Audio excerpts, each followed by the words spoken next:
Hello there, Dr. Narayan coming to you yet again once more with Charts and Beyond episode number 24. अगर हम आपने अभी तक charts and beyond के कोई भी एपिसोड नहीं देखे हो तो मेरी दरख्वास्त है कि आप हमारी चैनल पे चले जाइए और जो भी पुराने एपिसोड्स है उसको देख लीजिए. Episodes might be specific to some particular topics of that time, but हर वीडियो में आपको कोई ना कोई सीख तो ज़रूर मिलेगा. There is some learning that you can take off from each and every video. So I urge you all to go and take a look at earlier videos, and of course to subscribe to this channel and become part of the Neo Trader family.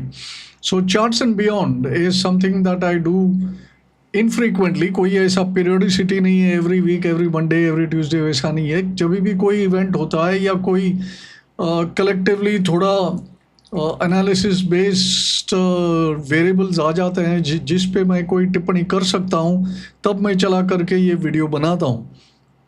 Today we are making this video on the 9th of September, और पिछले video और आज के दरमियान we have had a couple of things which have happened. Number one was 27 अगस्त से वो 50% की जो एडिशनल 25+25 जो टैरिफ लग गई वो तो लागू हो गई, and the market seems to have taken its in its stride. उल्टा हम तो थोड़ा सा चेस्ट थंपिंग भी कर रहे थे कि भाई देखो हम पे कोई ज़्यादा असर नहीं पड़ा, मोदी जी तो इसके सामना कर रहे हैं, this and that and this. All that spirits have been high, no doubt about it. We'll see where it ends, because the jury on this is not yet out. क्योंकि नवंबर में चल के फिर से ये ट्रेड डील का second हिस्सा जो है वो होना है.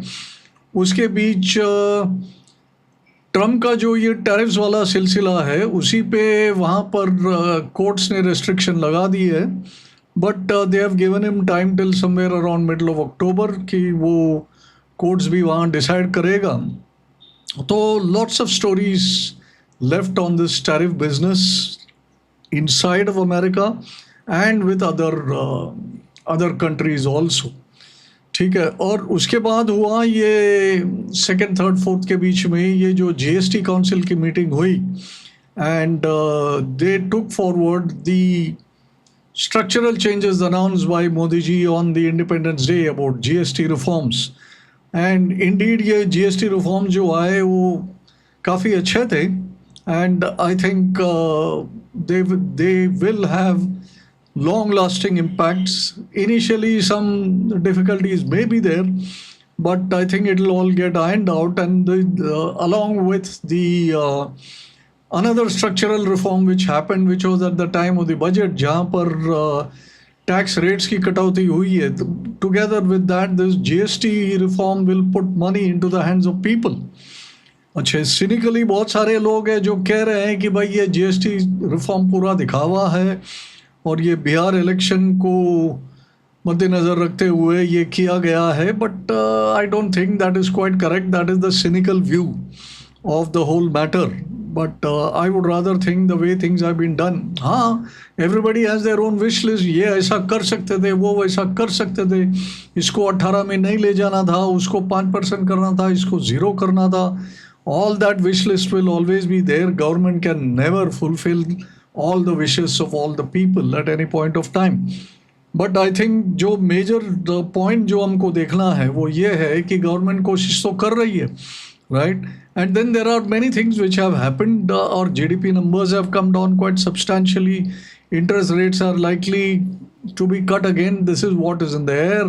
तो ये सब करते करते I think the government is doing its best. It is now up to the corporate sector to step forward and do their bit. और वहाँ पर जहाँ तक रिजर्व बैंक गवर्नर का कमेंट था, ये अभी तक हुआ नहीं है, because according to him corporates are still sitting flush with money and they are not investing.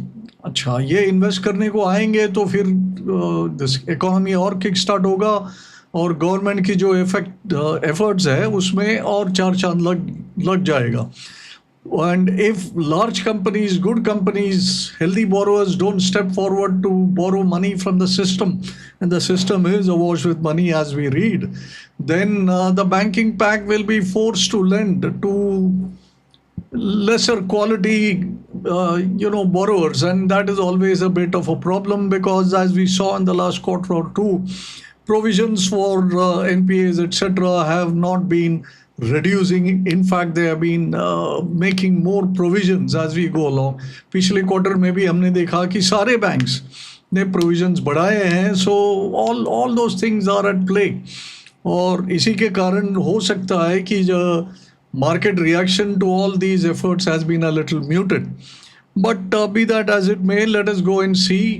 तो पीपीटी की तरफ चलते हैं, जहाँ पर मैं ये हमेशा ये दिखाता हूँ कि भाई चार्ट्स के ज़रिए, right, through the medium of charts, how do we look at all the other things which is price action, वो तो दिखता ही है चार्ट्स में, टाइम भी दिखता ही है, मैक्रोस का जो रिफ्लेक्शन होता है into sentiments and into price action through time, ये सारे चीज़ आपको डिपिक्शन मिलते हैं चार्ट्स में, और हम एग्जामिन करते हैं मेनली थ्रू चार्ट्स. तो इसीलिए ये सीरीज़ का नाम ही रखा गया है चार्ट्स एंड बियॉन्ड. तो हम चार्ट्स के दरमियान कुछ देखते हैं, और उसके आगे भी जो चीज़ रहते हैं जो चार्ट्स को इन्फ्लुएंस कर सकते हैं, उस पर भी कोई टिप्पणियाँ अगर हो तो मैं वो करता हूँ. That is why charts and beyond. So welcome once again to episode number 24. तो चलिए शुरुआत करते हैं कोई चार्ट से, राइट. अभी चार्ट्स में आप देखेंगे तो ये बात तो सबको पता है, Nifty has been in a range for a long time, और ये लॉन्ग टाइम तो काफ़ी लॉन्ग टाइम हो चुका, because if you see like I have marked on the chart here, यहाँ मैंने मार्क किया है कि ये जो रेक्टेंगल, ये कलर्ड रेक्टेंगल जो मार्क किया है, ये लाइन चार्ट है निफ्टी के, and this shows that from the month of around May, ये जो बढ़ोतरी आई from April bottom straight up till about May, हाँ, ये 12th मई के आसपास का है. 12th मई के आसपास आपको अगर याद हो तो ये सीज फायर वाला दिन था, और वहाँ तक we had a very strong up move, और उसके बाद जो है the momentum seems to have just gone out of the market. And then if you see, except for this small portion here from around June 23rd or 25th till about July 11th or 12th, for a brief period of about 15 days, the market showed us some promise कि भाई चलो अभी होगा नया breakout, और अभी चलेगा market. और ये जो मूवमेंट आई थी जून 31 तारीख तक, इसके बारे में पिछले वीडियोस में भी मैंने टिप्पणी की है कि यहाँ पर it was looking quite promising, because ये कुछ 78.6% रिट्रेसमेंट से भी अधिक चले गया था मार्केट की retracement of the fall from the September high. So that raised a lot of hopes, but then those hopes got dashed, because after that, after a brief period of staying above this range, the market slipped back from around the second week of July back into this range. और जुलाई कुछ 11-12 तारीख से लेके आज तक the market has remained in this range. तो ये zone कितना है? ये जोन है अपसाइड में कुछ 25,300, और डाउन साइड में है ये करीब 24,500. मोटा मोटा ये रेंज है, और ये रेंज के भीतर अभी इतने सारे लोग के पास इतने सारे लेवल्स है that everybody has become a levels champion. ये आप चाहे व्हाट्सएप ग्रुप्स देख लो, या टेलीग्राम ग्रुप्स देख लो, या टीवी पे चैनल्स पे आप देख लो, या न्यूज़लेटर देख लो, या कहीं भी देख लो, they are all talking about a couple of 100 points above or below the previous day, and the market is just churning around there. जब मार्केट रेंज में चर्न हो रहा है तो कुछ भी आप लॉजिक लगा लो तो वो चलना नहीं है. चलना किस में नहीं है? डे ट्रेड पे चलेगा, एक दिन 2 दिन का ट्रेड पे चलेगा, बट उसके बियॉन्ड ये चलना नहीं है. ये मैं पिछले वीडियो में भी एपिसोड नंबर 23 और 22 में भी जिक्र किया था कि भाई हमें अभी रेंज ट्रेडिंग ही करना है. पोजिशनल ट्रेडिंग के लिए मार्केट इनेबल कर नहीं रहा है, और आप देख रहे हैं ये कल, this is a chart prepared as of yesterday, ये अभी तक उस रेंज में ही है. तो इट इज़ वेरी एविडेंट कि 24,500 के नीचे चलेगा तो ये रेंज टूटने का एक थ्रेट है. उसके नीचे तो ठीक है, टेक्निकल एनालिस्ट हो तो आपके पास और दूसरे लेवल्स तो आ ही जाएंगे, कोई 24,300, कोई 24,200, कोई 24,000, कोई 23,800, बहुत सारे हैं. All those things will come in to play below 24,500. अच्छा, as things stand right now 25,300 seems to be a little bit of tall order. अच्छा, इसमें the funny thing here is that there is no problem with the local news. Local news जैसे अपन ने बात की है तो सारे अच्छे ही है. गवर्नमेंट अपनी कोशिश तो पूरी तरह कर रही है. एंड क्वार्टरली नंबर्स के ठीक है, ये Q1 चले गया अभी मोटा मोटा. Like we discussed last time, there was about an 8% growth in Nifty names, right? So yeah, Nifty numbers में, and it was about 7-8 quarters in a row that we are having this single digit growth in the Nifty numbers. Growth तो है ना, it is not as though there is degrowth, or specifically in pockets there are something which are happening. अच्छा, अभी ये GST वाला मामला आया, उसने भी थोड़े pockets में थोड़ा it is managing to produce some amount of acceleration, some amount of interest. वो आपने तो you would have read it in the papers, you would have seen it everywhere. उसके बारे में भी आगे अपन एक आध चार्ट देखेंगे और वहाँ पर क्या विशेष है उसमें भी अपन थोड़ा सा गौर भी करेंगे. बट मोटा मोटा ये है कि जब तक निफ्टी 25,300 से आगे नहीं निकलता, ये रेंज का ब्रेकआउट नहीं होता है. और सिर्फ ब्रेकआउट करने से नहीं होगा. 25,300 का 25,400 हो गया तो लाइफ इज जिंगल वाला, ऐसा है नहीं. It has to sustain there and then it has to build on that. That means on every parameter about 25,300 it will have to show improvement, or below 24,500 on every parameter it will have to show worsening. Then only you can consider that there is some attempt to move into a new trend, either upward or downward. और जब तक ये नहीं होता है तो हम we are going to remain trapped in a range. अच्छा, तो अभी थोड़े लोग कंप्लेन करेंगे तो फिर यार आप ये चार्ट वार्ट देख के आगे का आप फोरकास्ट नहीं दे सकते. You are not able to tell us what lies in the future. ऐसे लोग को मैं बता दूं कि भाई ये चार्ट्स हो या किसी भी फॉर्म ऑफ एनालिसिस हो, इसका रिस्पॉन्सिबिलिटी ये नहीं है कि आपको कोई फोरकास्ट देवे. समझ गए ना? ये रिपीट करता हूँ, ये चार्ट्स और बैलेंस शीट्स और फंडामेंटल एनालिसिस और टेक्निकल एनालिसिस, ना ही आपको एस्ट्रोलॉजिकल एनालिसिस या किसी भी फॉर्म का एनालिसिस आपको कोई फोरकास्ट तो दे नहीं सकता है, क्योंकि forecast is all about the future and the future is all uncertain. ठीक है, and future will be governed bye so many new variable that will show up in the future, जिसके बारे में अपने को आज आइडिया ही नहीं थे. Q1 शुरू हुआ तभी तो अपने को ये ट्रम्प टैरिफ का कोई आइडिया ही नहीं था. Q1 का लेटर पार्ट आया, जब ये रिजल्ट फ्लो वगैरह हो गए, तब तक तो ये एडिशनल 25% लेवी का आइडिया नहीं था. तो ये सब आँख करके ये जो it has muddied the waters as the saying goes in English, कि भाई ये जो क्लैरिटी मिल रहा था कई कई जगह पे, वो सारे अभी मडी हो गए. तो वी डोंट नो कि ये कहाँ जा कर के फिनिश होगा. And then we are being accused of buying oil from Russia.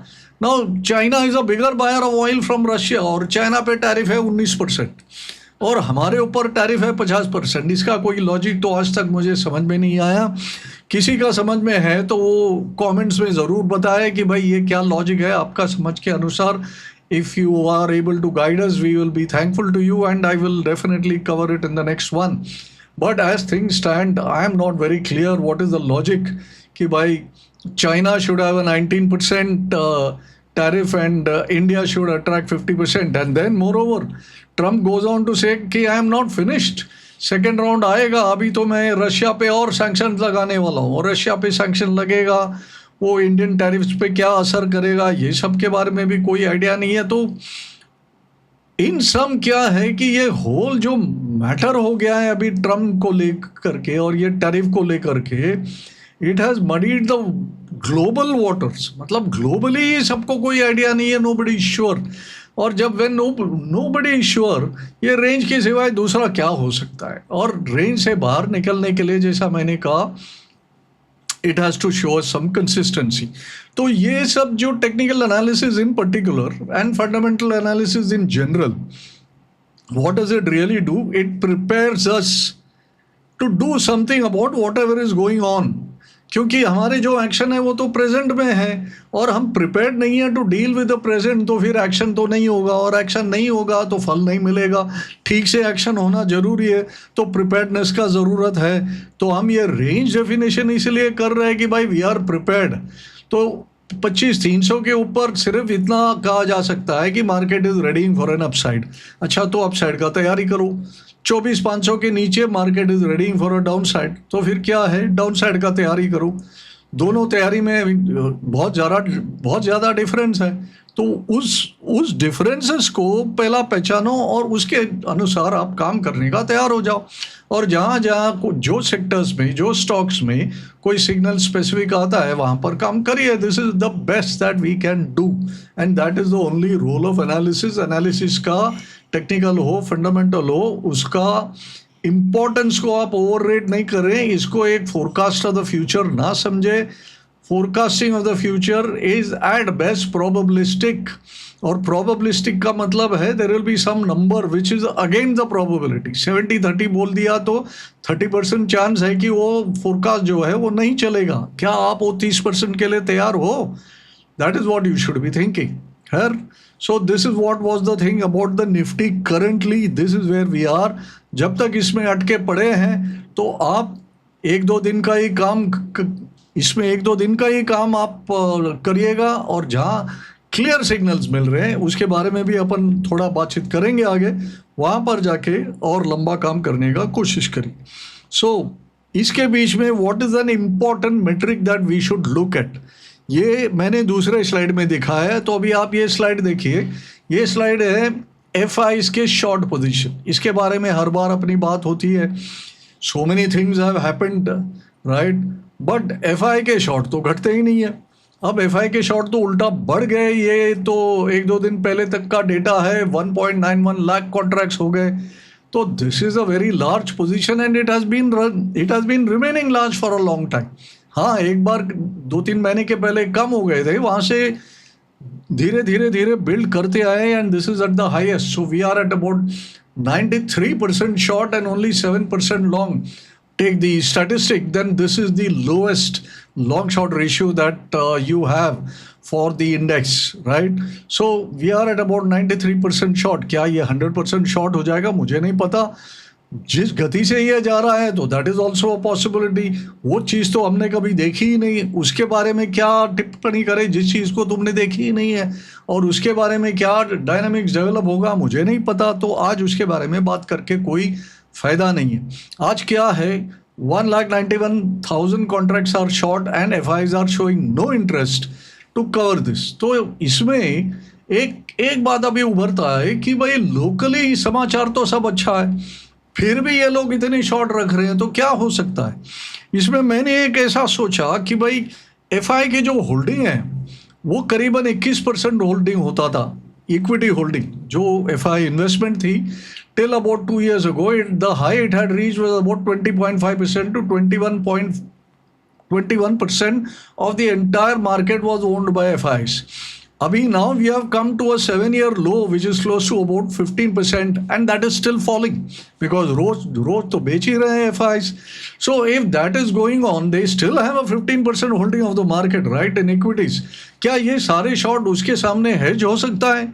क्योंकि यहाँ पर तो कॉर्पोरेट अर्निंग्स तो आए नहीं, not to the satisfaction of Americans. अच्छा, लास्ट टाइम भी मैंने बताया था आपको एक स्लाइड में कि भाई S&P के जो अर्निंग्स आए पिछले क्वार्टर में, they had a double digit earning for the third और fourth quarter running.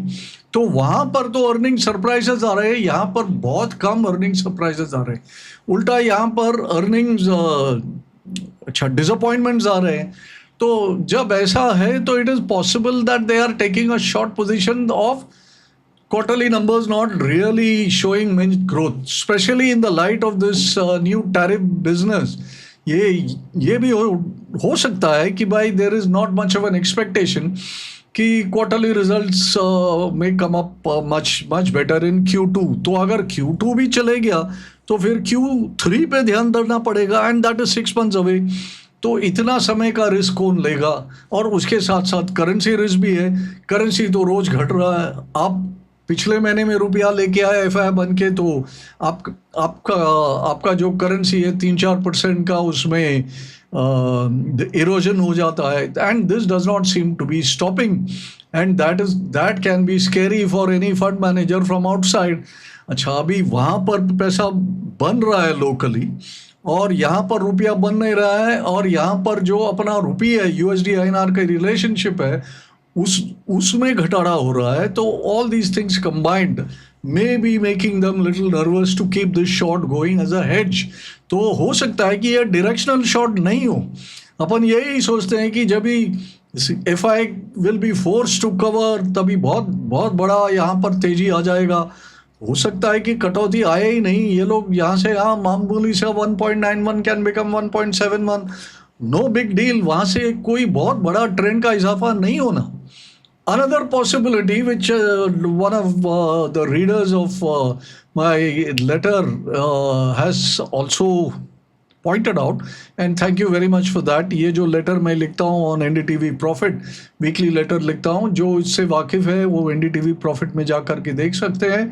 Every week I write a letter there also, and you have to subscribe to NDTV profit का जो digital space है, तो to read that. तो वहाँ से उसने लिखकर बताया on Sunday when I posted that, he said could this position be a short against their longs in other emerging markets, with India underperforming all those other markets. Now this is also a very distinct possibility and a very good point which has been made by a reader, and I genuinely thank him for that. And see, India has been the worst performing emerging market amongst them all, right? So all other markets, including developed and emerging markets, have been performing better than India.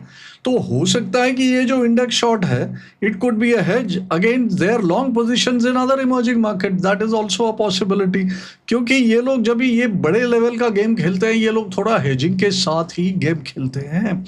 तो I would want to warn people that ये जो F I short जो दिन ब दिन बढ़ते जा रहा है, धीरे धीरे धीरे 500 crore, 1000 crore, 700 crore, 300 crore, etcetera, the numbers are increasing. And the long short, if you keep looking at it, 7% long, 93% short, this is not at all a healthy number from our market point of view. This may not be directional, this may be a hedge.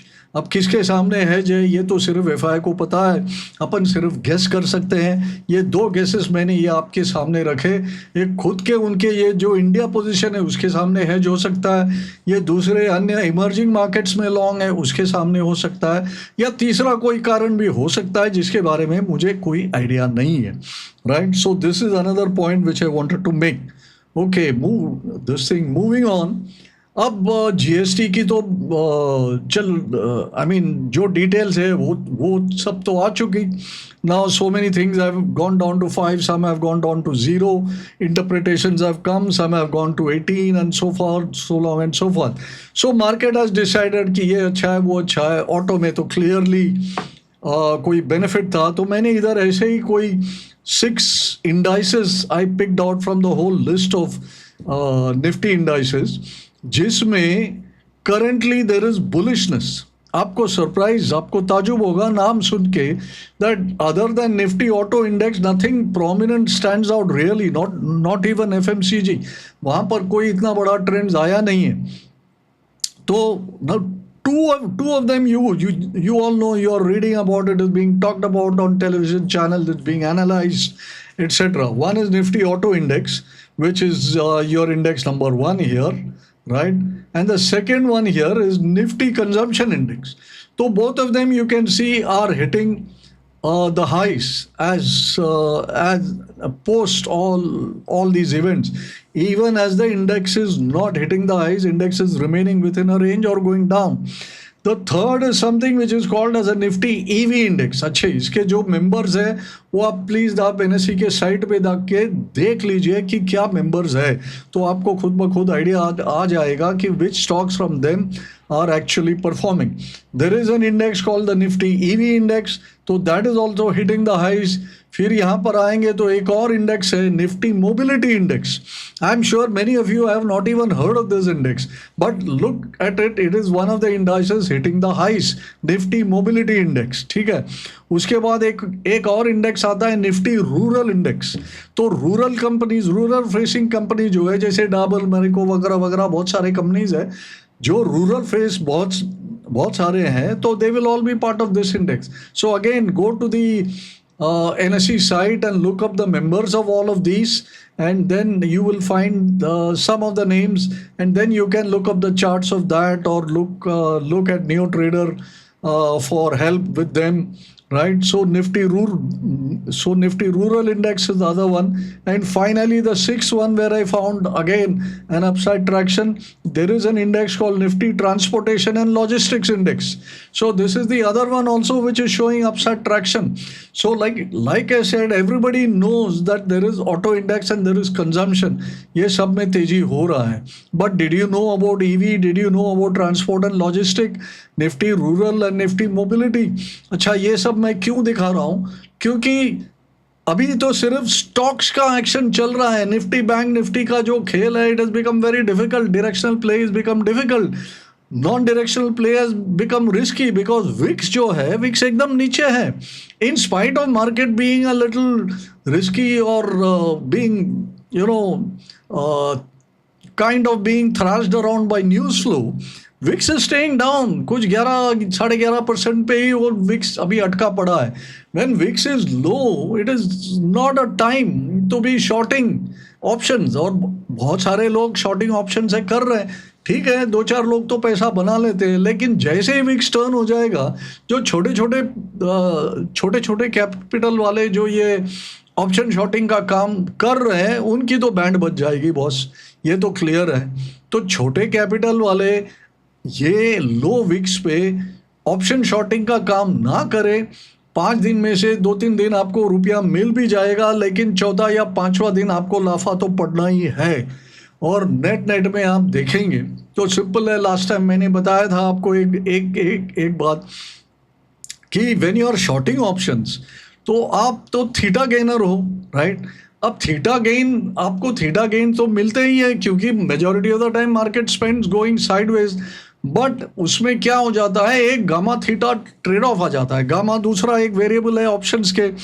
अब जब gamma पकड़ लेता है तो gamma burst आ जाता है कभी कभी, और उस गामा बर्स्ट में जो आपने थीटा गेन्स किया वो सबकी बैंड बच जाती है. And this is what creates a problem for people.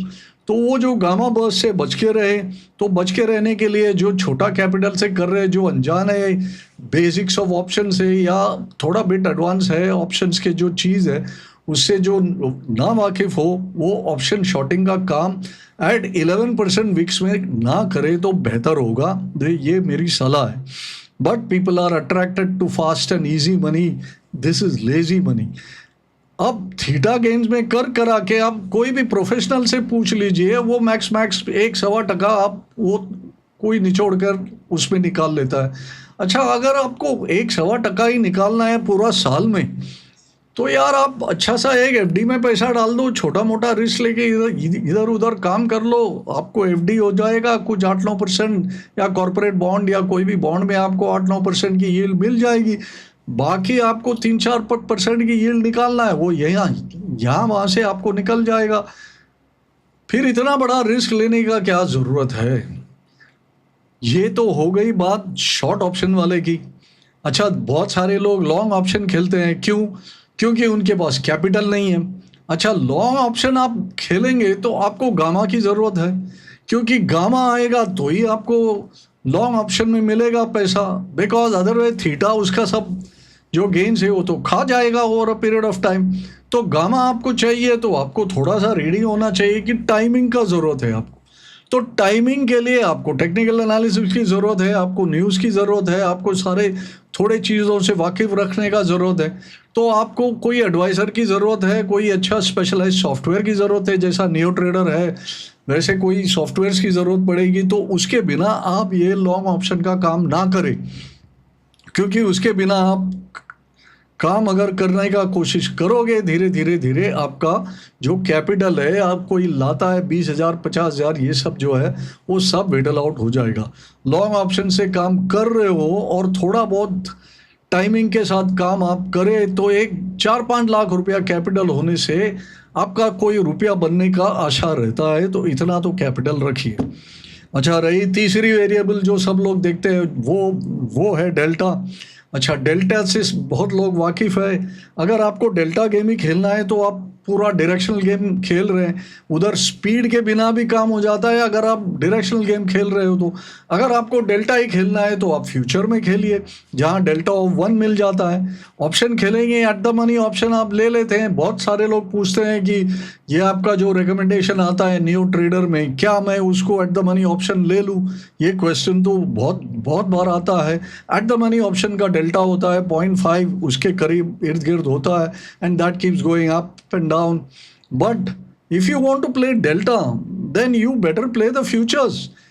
और फ्यूचर्स आप गेम खेलेंगे तो थोड़ा बहुत तो उसमें रुपया लगेगा, क्योंकि 2-1 लाख रुपया तो आपको you will have to fund yourself for the margins, and directionally आपको कॉल पिक भी चाहिए। अब आपको समय मिलता है उसमें। अब फ्यूचर खेलने से क्या है, थीटा का इम्पैक्ट जीरो है, because future mean delta of 1 till the last day. और रोल ओवर भी हो जाता है एट अ स्मॉल कॉस्ट। आजकल रोल कॉस्ट क्या है, it is less than 1%, 0.75% to 1% के भीतर तो आपको रोल ओवर भी हो जाता है, तो आप 2 महीना 3 महीने का गेम भी खेल सकते हो। सो डेल्टा का गेम खेलना है तो आप फ्यूचर से खेलिए। अगर अभी ये बचा कि मैं इक्विटी से करूं, इक्विटी का गेम होता है बीटा से। अगर आपको बीटा खेलना है, that you want a stock to outperform, तो वो भी आपको न्यू ट्रेडर से मिल जाएगा या अन्य एडवाइज़र अन्य जगह से मिल जाएंगे। तो आप बीटा का गेम खेलिए, आउट परफॉर्मर को खरीदिए, और छोटा जो भी आपका कैपिटल हो, भले 50,000 का ही कैपिटल हो, उससे आप बीटा का गेम खेलिए। आप इक्विटी में जाइए, बाय एंड होल्ड का काम जो करिए। अभी आपका छोटा कैपिटल है तो आपकी इच्छा रहती है, आपकी रहती है कि ये कैपिटल मैं जल्द से जल्द मल्टीप्लाई करूं, तो आपको यहाँ पर थोड़ा सा गामा का भी ज़रूरत पड़ेगा।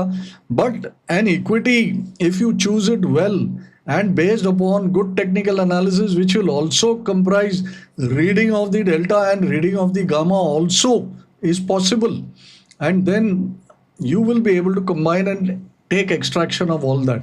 ये जो घोड़े की तरह, ये क्या बोलते हैं उसको, ब्लाइंडर्स लगा करके बिना कैपिटल वाले सीधा सीधा ये ऑप्शन मार्केट में जो कूद रहे हैं और पिट रहे हैं, ये 93% जो लूजर का जो आया था नंबर सेबी का, उसमें से I would say 83% are these option traders.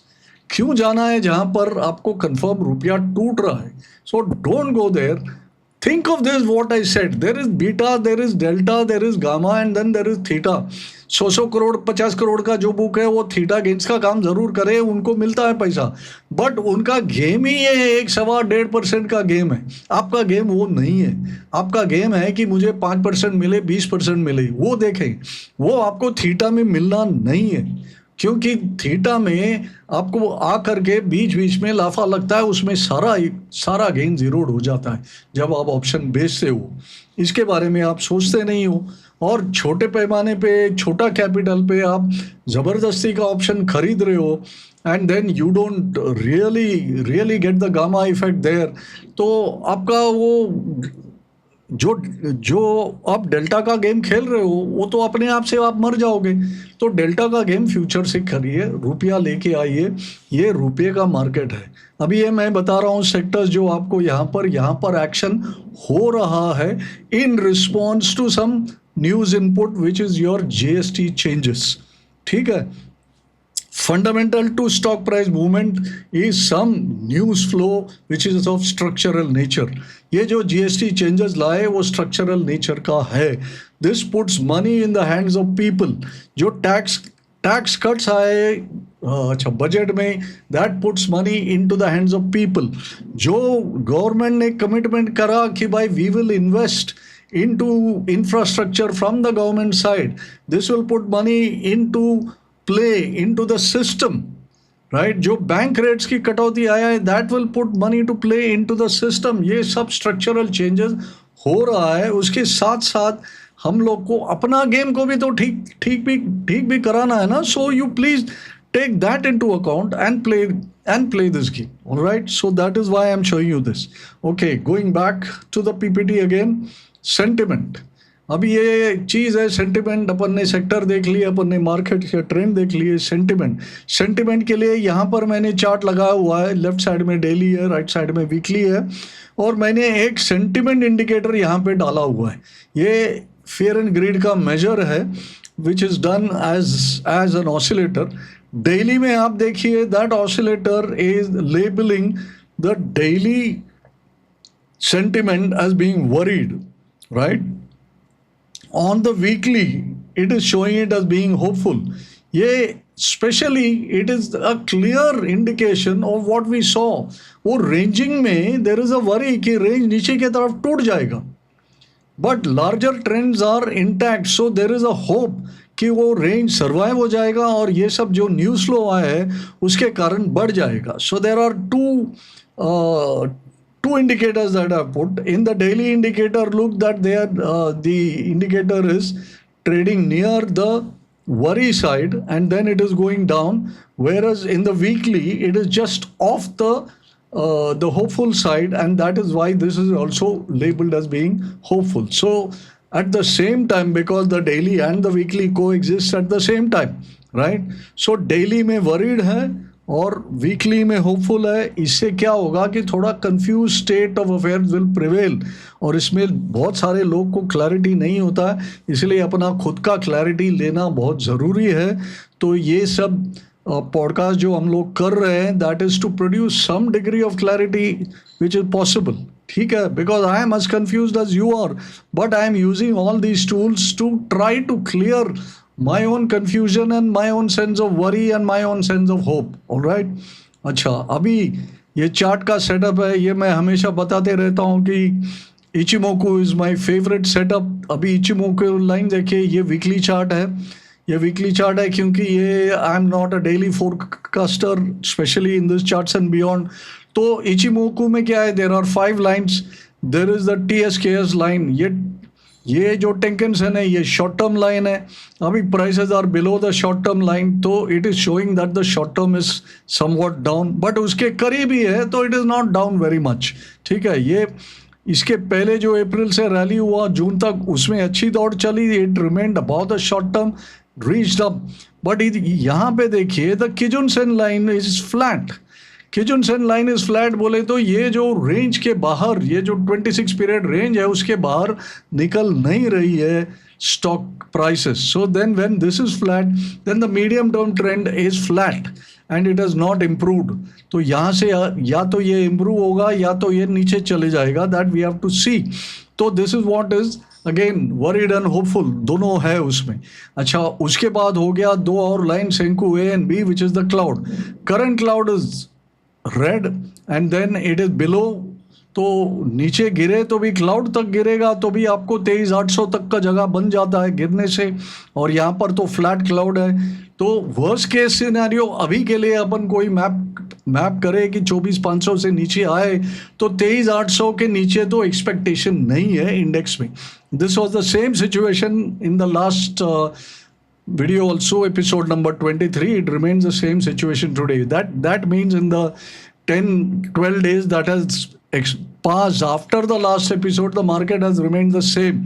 Please understand this. कहीं नहीं गया है मार्केट, बट अपन मार्केट को रोज एक्सपीरियंस करते हैं, तो रोज अपन जीते हैं, रोज अपन मरते हैं. Future cloud continues to remain green, so that is why it is hopeful कि भाई यहाँ से मार्केट कहीं चल देगा. और उस होप को फीड कर रहा है ये 5th line of Ichimoku, which is your chikou span. So chikou span is still clear of the cloud, it is still clear of the prices, and it may not really come in contact with either unless there is a big move to the downside. ठीक है, so chikou span is clear, that is why we are still hopeful. So this is the setup on Ichimoku.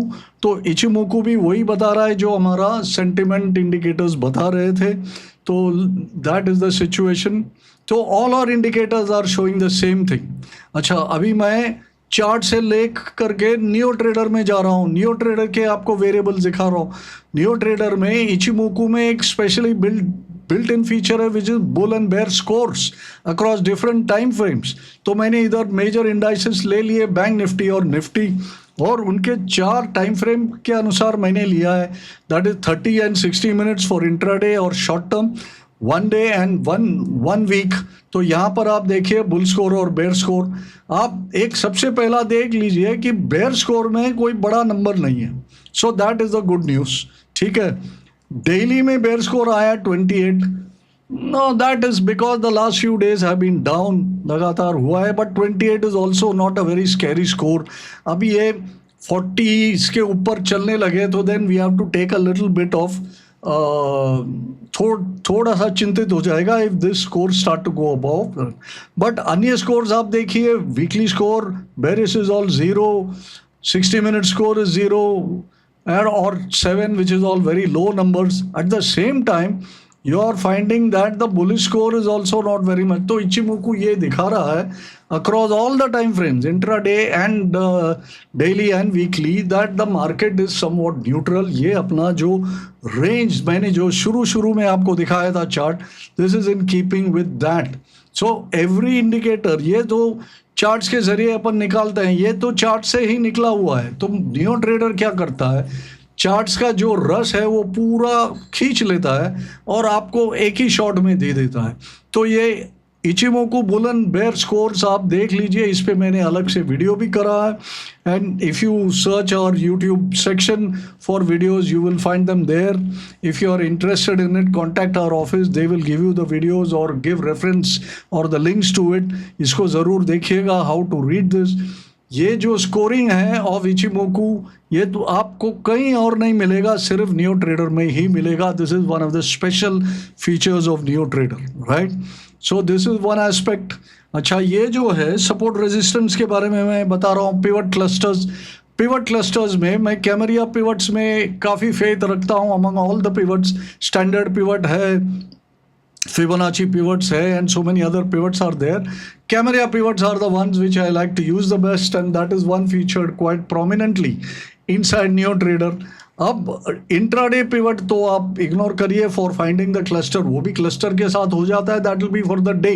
But going ahead for the week and for the month, we want to find clusters between multi day which is on the daily charts and the positional which is on the weekly charts. उसके अनुसार जो pivots बनते हैं, तो आप इधर देखेंगे तो सबसे पहला जो पिवट क्लस्टर बन रहा है मल्टी डे में 24,891 एंड 24,882 ऑन पोजिशनल। तो अगर ऊपर चलता है यहाँ से मार्केट, आज के तारीख में इससे नीचे ही चल रहा है, देखिए 24,641, 24,718 ये सब पिवट्स है, तो it is trading below. So your first of your pivot clusters which is coming up, ये स्पॉट लेवल पे है, फ्यूचर में नहीं है, ये स्पॉट है। हर एक लेवल जो नियो ट्रेडर के अंदर है दैट इज स्पॉट लेवल्स। सो ये 24,890, 24,882 that will be your first levels of resistance. और उसके बाद आप देखेंगे तो इधर दूसरे दो एक क्लस्टर आ रहे हैं 25,295 एंड 25,253। सो यहाँ पर आपका सेकेंड लेवल ऑफ रेजिस्टेंस है। तो अगर मार्केट ऊपर चलता है यहाँ से, तो ये दो इमीडिएट लेवल ऑफ रेजिस्टेंस गिन के चले। हालांकि मैंने वो जो मेन चार्ट दिखाया उसमें मैंने आपको बताया कि 25,300 वो तो चार्ट बेस्ड है, वो बड़ा रेंज मैंने मई से लेकर के अभी तक खींचा है। ये थोड़ा सा और फाइन ट्यून्ड है, और every week and every month this will get more fine tune. ठीक है, तो इसका भी आप ट्रैक रखें। ये जो पिवट क्लस्टर है ये आपको स्टॉक एनालाइजर वाला सेक्शन में मिलेगा, आप ज़रूर जाइएगा और आप देखिएगा। करंट लेवल 24,793 पे था और उसके अनुसार these are the immediate levels. अच्छा, कोई क्लस्टर मुझे नीचे की तरफ मिल नहीं रहा है ठीक से, विच मीन्स दैट अगर 24,500 टूटे तो आप कोई यहाँ पर कोई भी ढंग का क्लस्टर मुझे नहीं मिल रहा है, तो then it might be a little dicey. 23,800 तक जो अपन ने चार्ट में देखे, वहाँ तक का 24,000 एक राउंड फिगर है। ऑप्शन के ट्रेडर्स के बहुत पोजीशंस है, तो उसके अनुसार हो सकता है, बट ये पिवट्स के लिए आगे का एपिसोड में शायद अपने को मिले। तो दिस इज़ द कवरेज। अच्छा, मोमेंटम एक और चीज़ होता है जिसके ज़रिए अपन मार्केट को मेजर करते हैं। अभी मोमेंटम इंडिकेटर्स देखिए, this is all at a glance. Again intraday momentum है, मल्टी डे मोमेंटम है, पोजिशनल मोमेंटम है, सारे एक साथ आपको मिल रहे हैं। ये मेन मोमेंटम इंडिकेटर्स है। एडीएक्स है, plus D I minus D I, M A C D, Bollinger band up middle and low, R S I है, स्टोकास्टिक के एंड डी लाइन्स है, और ए टी आर लेवल्स भी है। अब इसमें मेनली आपको क्या देखना है कि एक तो एडीएक्स देखना का है। एडीएक्स का लेवल देखिए, अभी कोई ट्रेंडेड नहीं है, क्योंकि सारे ADX levels are at low levels, they are below 20। जब तक एडीएक्स के लेवल 20 के नीचे है, so that mean there is lack of trend strength. जब लैक ऑफ ट्रेंड स्ट्रेंथ है तो यही पिछले 2-3 टाइम से यही कंक्लूजन है कि कोई बड़ा पोजिशनल गेम मत खेला करो। देखिए मल्टी डे में 19 है और पोजिशनल में खाली 10.74 है।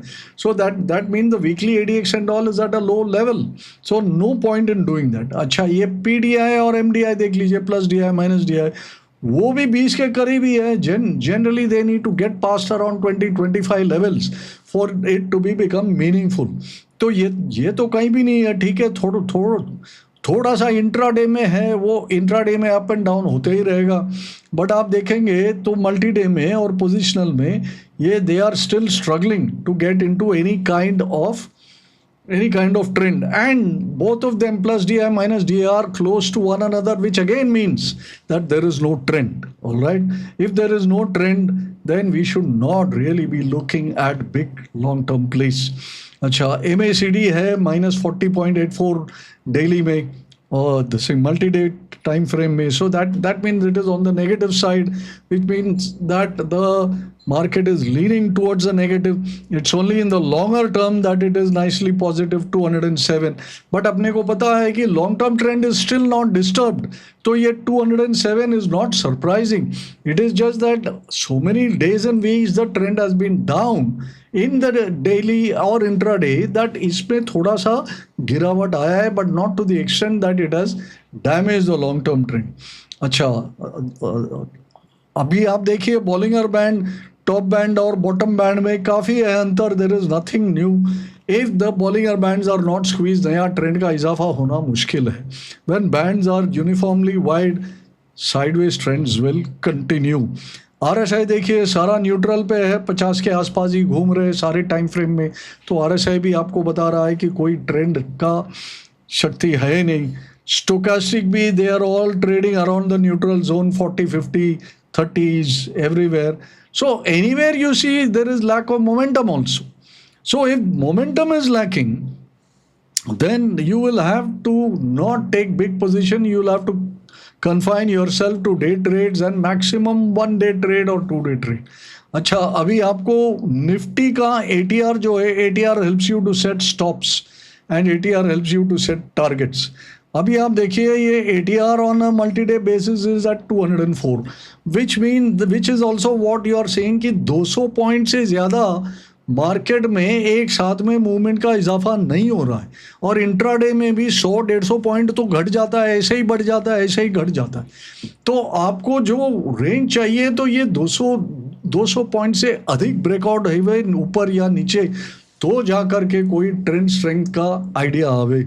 तो आप अगर डेली चार्ट या उससे ऊपर का चार्ट में खेल रहे हो तो आप 200 पॉइंट का स्टॉप लॉस रखें, 200 पॉइंट का टारगेट रहे। अगर आपको लगता है कि ये बहुत ज़्यादा है तो इसका आधा से काम कर रहे तो 100 पॉइंट का तो आपको स्टॉप लॉस समझ के काम करना चाहिए।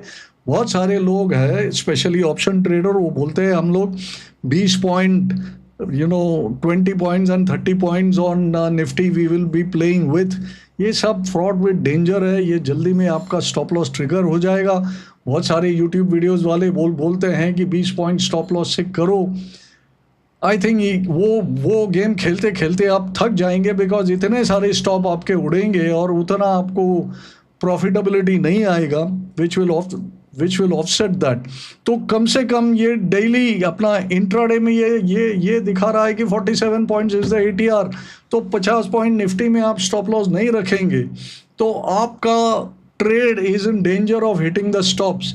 और जब भी आप खेल रहे हो ऑप्शन में 20 पॉइंट और 30 पॉइंट और 50 पॉइंट का मूवमेंट का इजाफा हो सकता है on an average which is being put out by the market itself.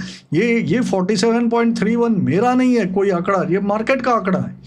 तो जब मार्केट ही बोल रहा है कि ऑन एन इंट्राडे बेसिस मैं 50 पॉइंट तक का मूवमेंट दे सकता हूं, आप 20 पॉइंट 25 पॉइंट से खेलेंगे तो क्या, what chance do you stand? Please think about all this and trade smartly, trade intelligently, make use of a smart and intelligent trading assistant like neo trader. ये सारे जो चीज़ है ये नियो ट्रेडर में आपको एक झटके में मिलता है with a click of a mouse.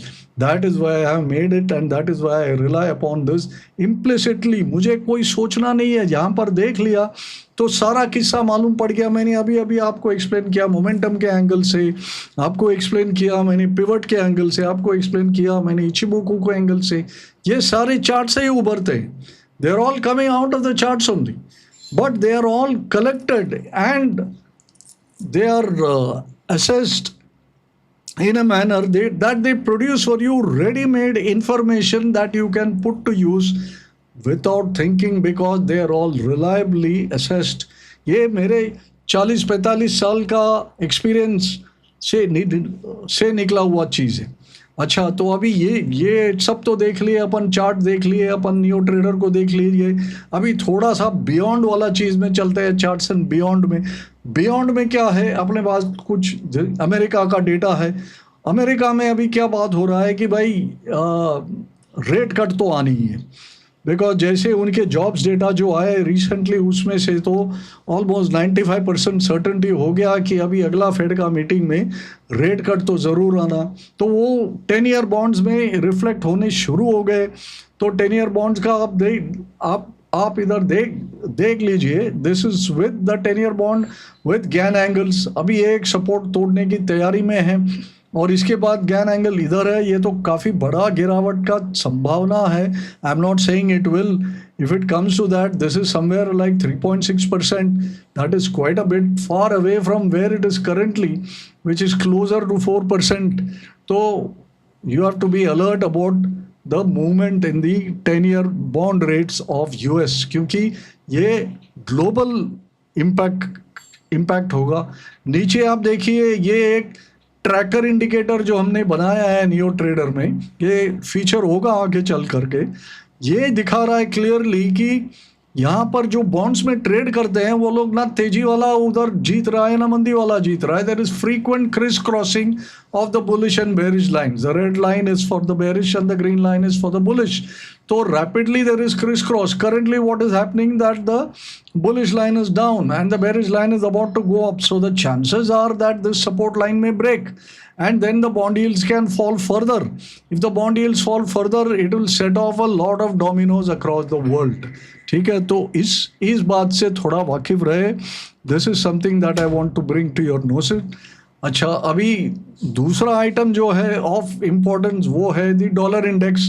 अच्छा, डॉलर करेंसी जो है that is another thing which is looking at it. अब मुझे लगता है कि there is one more leg which is down in the balance, और इसका रीज़न ये है कि मैं again I am relying upon my tracker indicator which I have used here. So देखिए, बॉन्ड चार्ट की तरह इधर भी बहुत अप डाउन हो रहा था, क्योंकि DXY was also quite a bit range. फिर DXY ने अपसाइड ब्रेकआउट दिया, बट वो इमीडिएटली टर्मिनेट होकर के अभी आप देखिए कि DXY चार्ट में बेयर्स हावी हो गए पूरे, and bears are so much in control, it takes quite a bit of movement to reverse this. तो मुझे ऐसा लगता है कि एक और लेग नीचे की तरफ डॉलर इंडेक्स मारेगा, तो this means that dollar can become below 98 and 97 which it had reached last time, उसके नीचे का भी प्राइस लेवल्स आने का संभावना है। Now whether that will translate into firmer rupee or not, I don't know, because रूपी डॉलर का जो इक्वेशन है वो कोई और ही पटरी में चल रहा है। तो that you should not take it as a one-on-one, but the dollar movement across the world will set off other dominoes which will have an impact on global equity markets also, and in reverse turn on our markets also. तो ये सारे जो है ये others में आए। Finally ये Brent का एक बहुत बड़ा मान्य है। सो अभी हाल में एक मीटिंग हुआ जो ओपेक प्लस के जो लोग हैं which include Saudi Arabia and UAE, who are the largest non OPEC वाले प्रोड्यूसर्स जो है, तो नॉन ओपेक वाले, जो ओपेक प्लस वाले हैं, उसमें सऊदी अरेबिया, ये लोग सब ने डिसाइड किया टू इंक्रीज द इनपुट। अब इंक्रीज इनपुट करेगा तो प्राइसेस पे प्रेशर आएगा ही। और ब्रेंट आप देखिए तो कई समय से it has been ranged. Indian oil import bills are based upon Brent prices. तो अपना एक ब्रेंट बास्केट का प्राइस है around $65। We are quite comfortable, 65 going up to 70। अब यहाँ पे दिख रहा है कि धीरे धीरे जो लेवल्स है, सपोर्ट लेवल्स है, ये तो purely I have been making it out of pure previous price pivots, highs and lows which the commodity has reached. तो ये सब का आ रहा है यहाँ पर। और एक क्लस्टर है जो इसके नीचे आ सकता है if it breaks through all this. But the main point which emerges out of this Brent chart is that Brent is at a critical support zone. अगर ब्रेंट में गिरावट होती है because of increased supply from the OPEC plus countries, or OPEC plus countries are always fighting a silent war with America, क्योंकि America में ये shell oil का जो दौड़ चला था काफ़ी समय से, वो ये ओपेक वाले को थोड़ा सा प्रॉब्लम दिया था। अब shale oil produce is becoming getting into a bit of a problem. इसके बारे में अभी मैं बहुत ज़्यादा इसमें टिप्पणी करूंगा नहीं, because that is a detail thing. आप जा कर के पढ़ लीजिए। Shale oil production in America is under pressure and this decision by the OPEC plus fellows is to pressure this shale oil production in America, so that this geopolitical, see, oil is not just a commodity, oil is also a geopolitical commodity, ठीक है। तो यहाँ पर wars go beyond just production in number of barrels and all that, it goes into so many other areas। तो ये भी आप देख लीजिए, इस पे भी नज़र रखना है। सो ब्रेंट पे नज़र रखना है, डॉलर इंडेक्स पे नज़र रखना है, US 10 year बॉन्ड पे नज़र रखना है, ठीक है। This is the beyond the charts of local charts. ये भी मैंने चार्ट्स के जरिए ही आपको एक्सप्लेन कर रहा हूँ, क्योंकि हमारा बेस ही जो है चार्ट्स है। जो भी बियॉन्ड है वो भी हम चार्ट्स के दरमियान ही रीड करते हैं। सो this is it. So now summing up for this episode, जो ट्रेंड्स है वो हमने देखे, वो फ्लैट है, जो ब्रेड्थ है वो मिक्स्ड है और बहुत ज़्यादा सिलेक्टिव है। There are stocks which are moving up, right. It is not as though stocks are not moving up. जैसे मैंने बताया, जो मिक्स पैटर्न था जो इंडाइसेस में मैंने बताया आपको, there are stock moving up. What is the bias that you have for the market? Bias is down for the short term, bias is flat for the medium term, bias is still up for the long term. तो आप जो term में आप खेल रहे हैं उसके हिसाब से ये बायस को रीड कर लीजिए और अपना ट्रेडिंग पोजीशन को उसके हिसाब से बनाइए। What is the momentum reading? Momentum reading are mostly neutral. मैंने सारे मोमेंटम के आपको बता दिए थे क्या था। सेक्टर इंडेक्स इन प्ले क्या है? सबसे पहले जीएसटी का बेनिफिट किसने पास ऑन करा? ऑटो। तो सबसे ज़्यादा स्टॉक प्राइसेस में इम्पैक्ट कहाँ पर आया? Auto stocks. आपके महिंद्रा चल दिया, मारुति चल दिए, सो मेनी ऑफ दो स्टॉक्स आर रनिंग। तो वहाँ पर आपको थोड़ा सा मोमेंटम भी मिलेगा, आपको थोड़ा अपसाइड बायस भी मिलेगा, आपको सपोर्ट रेजिस्टेंस में ब्रेकआउट ब्रेकडाउन रिस्पेक्टिंग सपोर्ट, ये सारी चीज़ आपको ऑटो सेक्टर में मिलेंगे। तो ये सब है। अच्छा, न्यूज़ एंड इवेंट्स में अपने को मेनली क्या ट्रैक करना है? जीएसटी कट इम्प्लीमेंटेशन, वो कैसा चल रहा है आगे, उसमें कोई अड़चन आ रहा है कि नहीं, कोई और अनफेवरेबल ओपिनियंस निकलते हैं कि नहीं, या फेवरेबल चीज़ आ रहा है। जीएसटी कट के जो इम्प्लीमेंटेशन, फाइनेंस मिनिस्टर ने तो वार्न कर दिया है कि कंपनी शुड पास ऑन। अब कंपनीज पास ऑन कर पाते हैं कि नहीं? Do they have complaints of their own और do they have difficulties which they take to the government and does the government acknowledge it? ये सब तो देखने का। यूएस फेड रेट अभी इमीडिएट फ्यूचर में है, उसका ट्रैक रखना है। 25 बिप्स तो पॉसिबिलिटी तो इज़ वेरी हाई। वहाँ पर there is about, if you take the poll, there is 10-15% poll is also telling that the Fed may even go for a 50 bips rate cut. मुझे पता नहीं है, ये मैं खाली ऐसे ही जो पढ़ रहा हूँ उसके बारे में आपको बोल रहा हूँ। ऑयल प्राइसेस के चार्ट मैंने बता दिए। जहाँ जहाँ ऑयल प्राइसेस की गिरावट होती है, इंडिया को मदद होता है और import bill comes down and that has a very favorable domino across the board. So this is it for episode number 24. Video में अब तक बने रहने के लिए बहुत बहुत धन्यवाद। अगर आपको वीडियो अच्छी लगी हो तो लाइक ज़रूर कर दीजिएगा, शेयर भी ज़रूर कर दीजिएगा। अपने जितने दोस्त हैं उनको इनवाइट करिए to check out charts and beyond. However you can share it with, we will be oblige. आपके कोई कमेंट्स हो तो we will welcome it. Thank you all for all those favourable comments already provided in our earlier episodes. Please be a subscriber to our channel and push that bell icon so that you will be notified when the next one will be ready. With that, this is Dr. Narayan signing off from yet another episode of Charts and Beyond. Until we meet again, I will see you.